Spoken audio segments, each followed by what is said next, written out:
Eu os saúdo com a paz do Senhor, que Deus assim abençoe a você. Bem-vindos a esta sala, a sala do banquete, onde nós vamos aqui aprender da palavra de Deus.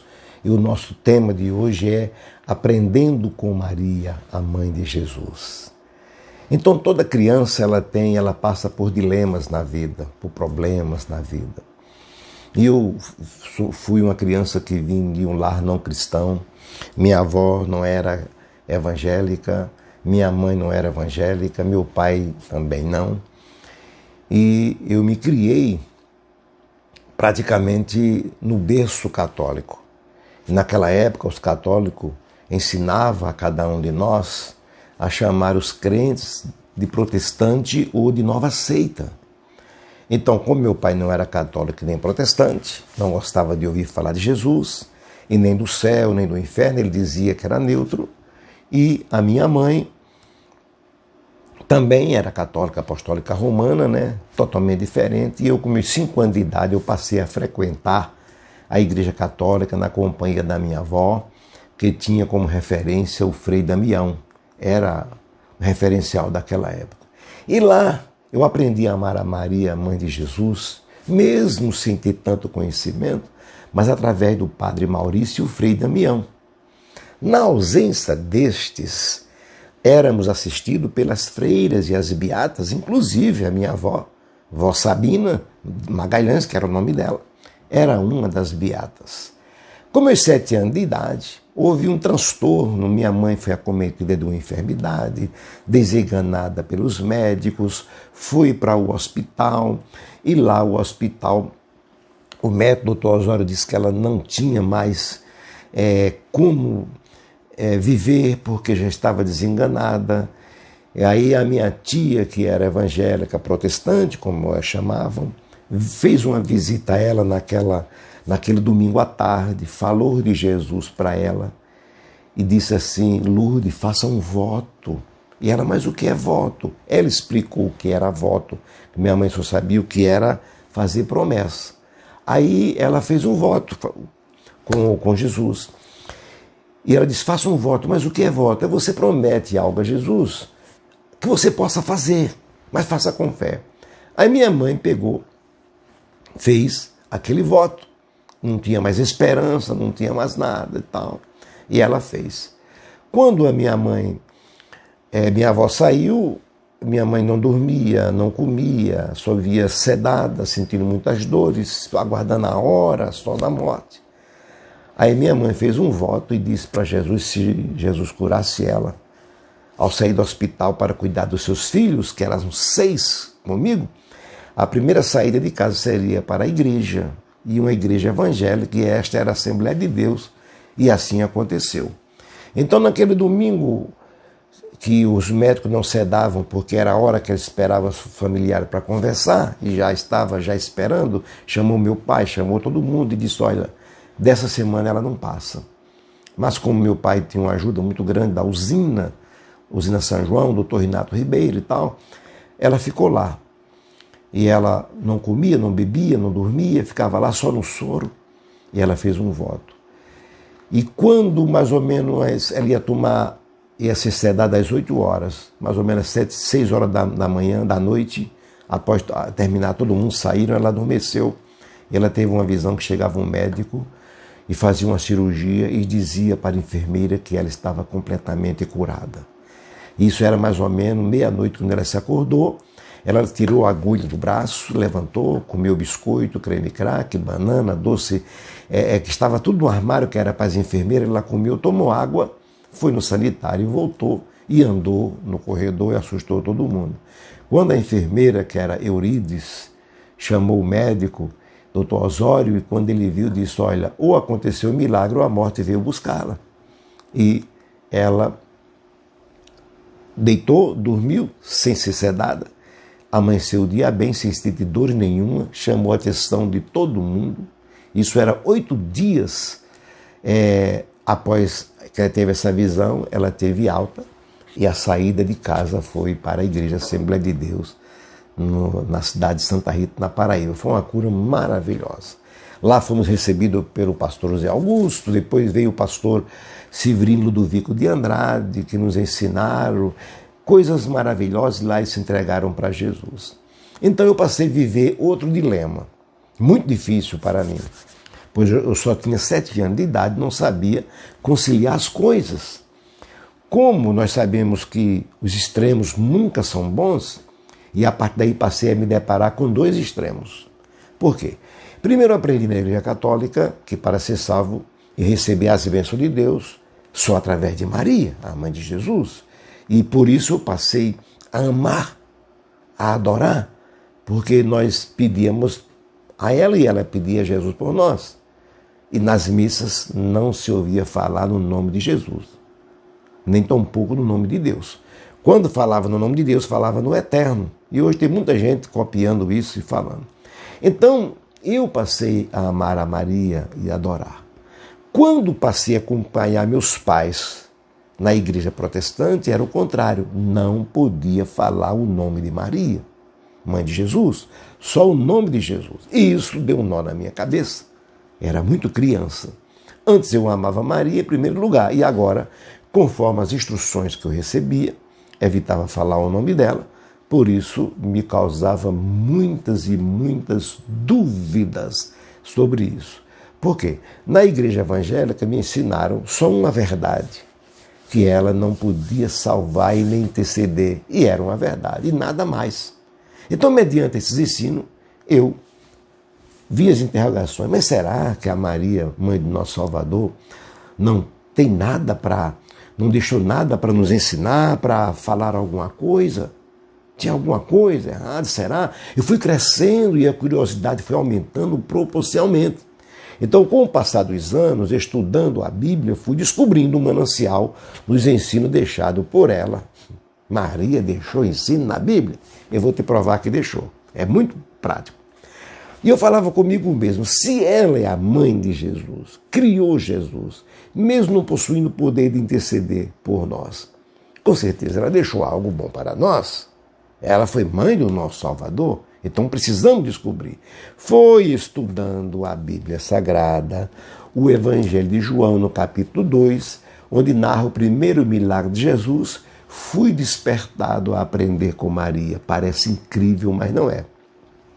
Devemos ter muito cuidado quando exercemos uma ortodoxia extremista, para não atropelar a palavra de Deus. Isso, quando acontece, é um erro gravíssimo e compromete muitas coisas. Eu não quero aqui entrar em detalhes sobre o que aconteceu no casamento, mas os detalhes mínimos. Veja bem que Maria estava numa festa de casamento em Caná da Galileia, juntamente com Jesus e com seus discípulos. Como é bom estar aonde Jesus está, não é verdade? É maravilhoso. E Maria estava lá. Então, quando tudo parecia normal, surgiu aquele imprevisto. Preste bem atenção. Alguém chegou e disse assim, faltou vinho. Nos tempos bíblicos, meus irmãos, oferecer vinho aos convidados em um casamento era esperado por todos e fazia parte da cultura. Além de ser um costume, era também um sinal de respeito. Então, agir de forma diferente seria um desastre social. Então, imagine, em meio a um casamento faltar. Então, foi aí, diante deste desconforto, em plena festa, que Maria começou a dar uma aula sem ter data shows, sem ter quadro de giz, sem ter nada. Nenhum recurso que nós possuímos hoje, mas ela foi enfática. A sua aula foi muito eficiente e ainda hoje precisamos sentar com humildade e aprender com a atitude da mãe de Jesus. Então preste bem atenção, que nós observamos como Maria lidou com os problemas, com a situação. Ela não procurou um culpado sequer, como nós muitas vezes procuramos. Ela não procurou o culpado quando alguém disse faltou vinho. Também nenhuma forma de se desculpar pela falta de vinho. Ela não procurou uma desculpa. Ela fez o que devemos fazer sempre diante das circunstâncias que nos deparamos. Quando faltou vinho, a inquietação, ela pegou o problema e conduziu a quem pode resolver. Ela levou a Jesus. Ah, se nós fizéssemos como Maria, as coisas seriam outras em nossas vidas. O hino 577 da Rapa Cristã, ele começa mostrando o segredo da vitória. Quando tudo deixares no altar. Aí Maria conduziu, onde está Jesus, chamou Jesus, simplesmente ela chegou e disse, meu filho, faltou vinho, e ele disse, que tenho eu contigo, mulher. Todo mundo conhece a história. Depois ele ouviu a sua mãe. Jesus falou para os servos que enchessem as jarras e as talhas com água e depois levasse ao encarregado da festa, ao mestre-sala. Para surpresa, todo mundo sabe a história, provaram e verificaram que o vinho era excelente, de primeira qualidade, e chamou a atenção de dizer por que se oferece o melhor vinho no início, no final, que a praxe é no início. Então, por esta razão, devemos observar que isso só aconteceu depois que Jesus ordenou e foi ouvido pelos discípulos ou pelos serventes. Antes não. Antes estava um impasse. Jesus disse, pega ali. Ele anda na contramão. Nossa, as talhas que estavam lá fora, ele disse, bota água lá. Às vezes Jesus quer resolver o seu problema, mas você quer que ele resolva de acordo com como você quer. Não, ele resolve de acordo com como ele quer. Como ele quer. Mas a talha é imunda, mas ele mandou colocar. Jesus, você vê que os médicos hoje pegam um doente, faz toda a serpcia no doente, faz todo o aparato, cuida dele, faz a cirurgia e muitas vezes ele morre de infecção. Não é isso? Jesus, sem nada, cuspiu na terra, fez lodo e untou o olho do cego e curou o cego. Você entende essas coisas? Só ele é quem pode fazer isso. Mas há um segredo, Maria confiava em Deus. Por esta razão, ela procurou não apenas seu filho, mas ela procurou o seu Salvador. Há dois motivos que muitas vezes nos levam a deixar a oração em último lugar. Não é verdade? Às vezes a gente, primeiro porque amamos dizer que nós somos capazes de resolver os problemas, sem depender da oração. Conhecimento, a técnica, é um problema que nunca devemos fazer, cometer, ou seja, um costume. E o outro é que é um sentimento que Jesus não vai ouvir a gente. Eu sou tão insignificante, quem sou eu? Então muitos podem até dizer que Jesus só ouviu Maria porque era a mãe de Jesus. Não, se pensarmos assim, estamos por fora dos planos. Veja que o salmista Davi, ele diz no Salmo 18, verso 19, ele diz, trouxe-me para um lugar espaçoso, livrou-me porque tinha prazer em mim. Preste bem atenção à forma que ele falou. Por quê? Porque Deus se deleita em nós, se regozija em nós. Como noivo se regozija na noiva, foi assim que o profeta Isaías proferiu no capítulo 62, versículo 5, quando ele disse, porque como o jovem se casa com a virgem, assim teus filhos se casarão contigo. É uma metáfora. E como o noivo se alegra da noiva, assim se alegrará de ti o teu Deus. Então Deus se alegra. Deus se regozija conosco. Portanto, meus irmãos, devemos ter em mente o seguinte, independente de sermos grandes ou pequenos, ricos ou pobres, doutor ou leigos, Deus se preocupa conosco. Nada interfere o nosso relacionamento com Deus a não ser o pecado. Quando nós pedimos a Ele socorro, Ele vem para suprir as nossas necessidades. Não esqueça, se você tem alguma dificuldade na vida, sente-se na sala e aprenda com Maria, a mãe de Jesus. Faça isso. Você é importante para Deus. Está faltando alguma coisa, peça a Ele. Está faltando fé, peça a Ele. Está faltando saúde, peça a Ele. Está faltando paz, peça a Ele. Está faltando o quê? Peça a Ele. Peça a Ele, porque você é importante. Você conhece o hino do pastor Armando Filho? Quero que valorize o que você tem. O que é que você tem? Você tem o Espírito de Deus. Você é templo do Espírito Santo. Então, dê valor. Porque na hora que os nubentes e suas famílias esperavam por um vexame, com certeza, então Maria fez ciência a Jesus, porque o povo que era Maria era amiga, foi certificada também. Alguém disse, olha Maria, faltou vinho. E ela disse, eu vou procurar quem pode fazer. Ela não perdeu tempo, falou com convicção e disse aos serventes, ó, autoridade, ó, fazei tudo quanto ele vos disser. Você tem feito tudo quando Jesus mandou? Mas ele mandou fazer isso, faça. Naamã disse, mas tem rios bons lá. Mas ele não pediu ouro, ele mandou só tomar banho no Rio Jordão, faça, porque ele quer resolver o seu problema. Está difícil? Os problemas cresceram? Façamos tudo quanto ele vos disser, porque ele é ontem, ele é hoje e ele é eternamente.